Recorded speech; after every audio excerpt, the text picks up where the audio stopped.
तर आज आहे महाशिवरात्री आणि महाशिवरात्री हा एक असा पर्वकाळ आहे जो फेब्रुवारी व मार्च महिन्यामध्ये येतो आणि हा एक अतिशय महत्त्वाचा पर्वकाळ मानला जातो।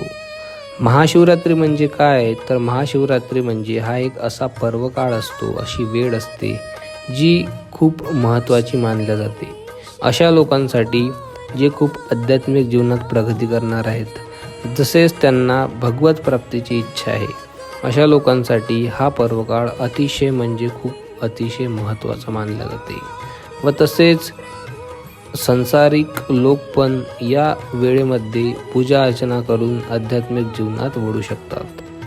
शिवरात्री ही प्रत्येक महिन्यामध्ये येत असते। तर शिवरात्री ही कधी येते, तर शिवरात्री म्हणजे महिन्याचा 14वा दिवस, ज्याला आपण चतुर्दशी पण म्हणतो। आणि अशा प्रकारे वर्षामध्ये जवळपास 12 ते 13 शिवरात्री येतात।